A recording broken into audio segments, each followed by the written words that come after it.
Hello friends, welcome to your own channel how to. आज हम आपको सनफ्लावर ऑयल मैन्युफैक्चरिंग बिजनेस के ऊपर सारी जानकारी देने वाले हैं कि कैसे आप इस बिज़नेस को स्टार्ट कर सकते हो।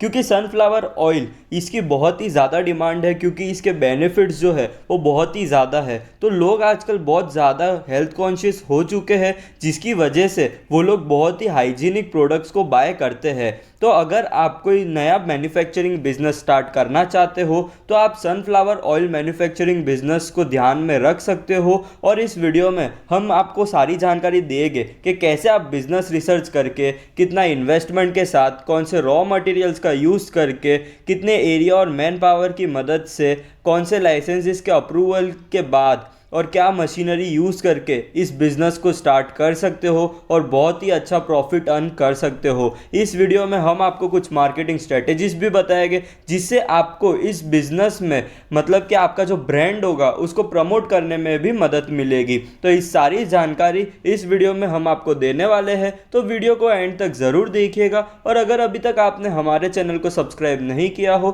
तो सब्सक्राइब ज़रूर कर दीजिएगा and hit the bell icon. तो सबसे पहले जान लेते हैं कौन से टाइप के बिजनेस रिसर्च ज़रूरी है इस बिजनेस को स्टार्ट करने से पहले। जैसा कि हमने आपको स्टार्टिंग में ही बता दिया कि सनफ्लावर ऑयल की डिमांड बहुत ही ज़्यादा है, तो आप उस हिसाब से डिसाइड कर सकते हो कि आपको स्मॉल, मीडियम या लार्ज स्केल बिजनेस मॉडल का सेटअप करना है। उस हिसाब से आपकी जो सप्लाई है वो डिपेंड करने वाली है, क्या प्राइस पे आप इसको सेल करते हो। और सबसे पहले आपको इस बिज़नेस का स्वॉट एनालिसिस करना बहुत ही ज़्यादा ज़रूरी है कि इस बिज़नेस को लेके क्या स्ट्रेंथ्स है, क्या वीकनेस है, क्या अपॉर्चुनिटीज़ आपको फ्यूचर में मिलेगी और क्या थ्रेट्स आपको फेस करने पड़ेंगे इसको रन करते हुए और फ्यूचर में भी। तो ये सारी चीज़ों का आपको एक एनालिसिस करना पड़ेगा।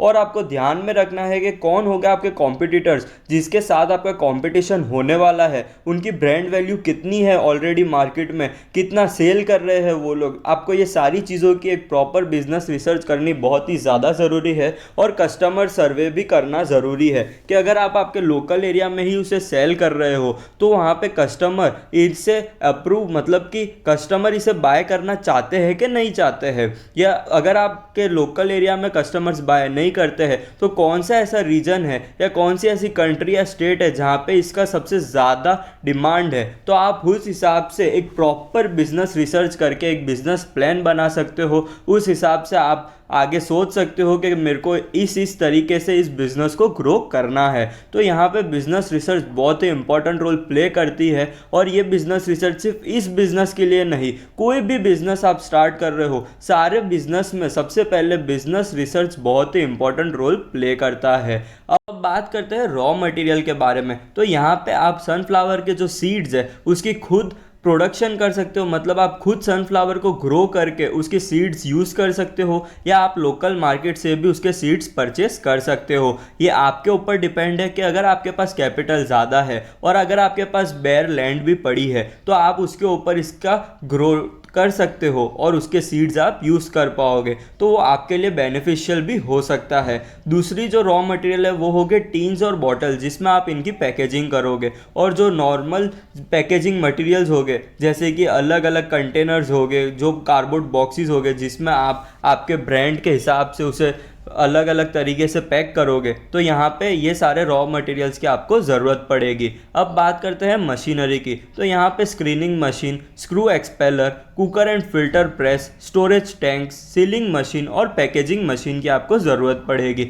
यहाँ पे आप अलग अलग टाइप्स की मशीनरीज को परचेस कर सकते हो और यहाँ पे आप आपके प्रोडक्शन कैपेसिटी के हिसाब से भी उतनी मशीनरीज का सेटअप कर सकते हो। ये सारी चीज़ें आपके ऊपर डिपेंड करने वाली है कि आप कौन से मॉडल पे वर्क कर रहे हो, स्मॉल, मीडियम या लार्ज स्केल बिजनेस मॉडल। उस हिसाब से उतनी मशीनरी और उतने कैपेसिटी की मशीनरीज का आपको यूज़ करना पड़ेगा। अब बात करते हैं बहुत ही इंपॉर्टेंट चीज़ जो है इन्वेस्टमेंट। इस बिजनेस को स्टार्ट करने के लिए आपको मिनिमम 14 to 20 लैक्स की ज़रूरत पड़ने वाली है।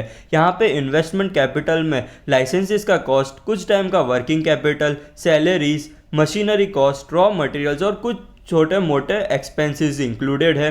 तो यहाँ पे आप on an average 14 to 20 lakhs के साथ इस बिज़नेस को स्टार्ट कर सकते हो, जो इंक्रीज़ या डिक्रीज़ हो सकता है आपके प्रोडक्शन प्लान, बिजनेस मॉडल के ऊपर और आपका जो भी न्यू स्ट्रेटेजीज होगी कि आपको कितना डाइवर्सिफाई करना है, उस हिसाब से इन्वेस्टमेंट का कैपिटल इंक्रीज या डिक्रीज हो सकता है।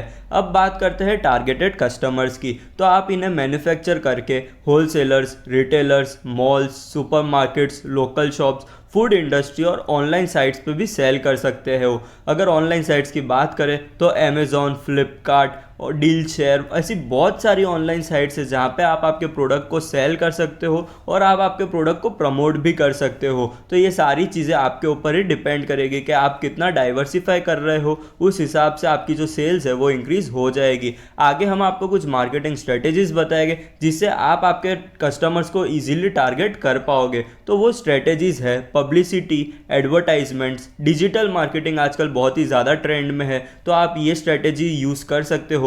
Television marketing, radio marketing, in person marketing, direct marketing और ईमेल मार्केटिंग, ये सारी स्ट्रेटेजीज आपके बिजनेस प्लान और बिजनेस मॉडल के ऊपर डिपेंड करेगी कि कौन सी स्ट्रेटेजीज आपको कहाँ पे यूज़ करनी है। ये स्ट्रेटेजीज को प्रॉपर प्लेस पे यूज़ करके ही आप इसके बिजनेस को बूस्ट दे सकते हो और आपका बहुत ही अच्छा प्रॉफिट होगा। तो आप इन स्ट्रेटेजीज को प्रॉपर वे में, प्रॉपर जगह पे अगर यूज़ करते हो तो आपकी सेल्स बहुत ही अच्छे से बूस्ट हो सकती है। तो अब बात करते हैं एरिया और मैन पावर की। तो आप 1500 टू 2000 स्क्वायर फीट के मिनिमम एरिया में इस बिज़नेस का सेटअप कर सकते हो। और मैन पावर की बात करें तो 9 टू 14 लेबर्स की मदद से आप इस बिज़नेस को स्मूथली रन कर पाओगे। एरिया और मैन पावर का फिगर जो है वो भी इंक्रीज या डिक्रीज हो सकता है आपके बिजनेस प्लान और बिजनेस मॉडल के ऊपर। कौन से टाइप्स की मशीनरी सेटअप की हुई है, कितना प्रोडक्शन हो रहा है आपका, आप खुद ये जो सनफ्लावर है उसका प्लांटेशन कर रहे हो, उसके खुद के सीड्स यूज़ कर रहे हो या बाहर से परचेज कर रहे हो, इन सारी चीज़ों पे एरिया और मैन पावर का फिगर टोटली डिफ़र करेगा। अब बात करते हैं लाइसेंसेस के, जिसके अप्रूवल के बाद ही आप इस बिज़नेस का सेटअप कर पाओगे। तो सबसे पहले आपको रजिस्टर करना पड़ेगा आपके बिज़नेस को NOC from state pollution control board, FSSAI licence, MSME Udyog Aadhaar, trademark, GST number. अगर आप इंपोर्ट एक्सपोर्ट करना चाहते हो तो IEC कोड और electricity and environment clearance licence. तो ये सारे लाइसेंसेस के अप्रूवल के बाद आप इस बिज़नेस को इजीली स्टार्ट कर सकते हो। अब आती है बहुत ही इंपॉर्टेंट चीज़ जो बहुत ही इंपॉर्टेंट रोल प्ले करता है कोई भी बिज़नेस को स्टार्ट करने के बाद। तो यहाँ पे बात करेंगे हम प्रॉफिट रिटर्न की। तो इस बिज़नेस से आपको 20 टू 35% तक का रिटर्न मिल सकता है अगर आप सही तरीके से सारी स्ट्रेटेजीज यूज़ करके, अलग अलग कस्टमर्स को टारगेट करके, ज़्यादा डाइवर्सिफाई होके आप आपकी सेल्स को बूस्ट करें। तो आपका जो प्रॉफिट है वो बहुत ही ज़्यादा इंक्रीज हो सकता है। और ये प्रॉफिट रिटर्न डिफ़र कर सकता है आपके production cost, machinery cost, raw material के कॉस्ट, अगर आपके जो खर्चे हैं वो ज़्यादा बढ़ रहे हैं, और बहुत सारे ऐसे फैक्टर्स हैं जिसकी वजह से प्रॉफिट रिटर्न इंक्रीज या डिक्रीज हो सकता है। तो ये आप पे डिपेंड है कि आप कैसे इस बिज़नेस को स्मूथली रन करना चाहते हो, कौन सी नई नई चीज़ें लाना चाहते हो, कैसे कस्टमर्स को अट्रैक्ट करना चाहते हो। तो ये सारी चीज़ों के मदद से आप आपके प्रॉफिट को बूस्ट दे सकते हो। तो इस वीडियो में हमने आपको सारी जानकारी दे दी है कि बिज़नेस रिसर्च करके कैसे आप इस बिज़नेस की नॉलेज ले सकते हो, कौन से रॉ मटेरियल्स यूज़ कर सकते हो, कैसे आप मशीनरी सेटअप करोगे और उसके बाद कस्टमर्स को टारगेट करोगे, कौन सी स्ट्रेटजीज़ यूज़ करोगे, क्या लाइसेंसेस की आपको ज़रूरत पड़ने वाली है, कितना प्रॉफिट होगा। इन सारी चीज़ों की जानकारी हमने आपको इस वीडियो में दे दी है। तो अगर आपको ये वीडियो पसंद आया हो तो please subscribe our channel, like, share, और अगर आपको कोई भी डाउट्स हो तो आप हमें कमेंट सेक्शन में पूछ सकते हो। और अगर आपको हमें कांटेक्ट करना हो तो आप हमें हमारी जीमेल आईडी से कांटेक्ट कर सकते हो। Thank you.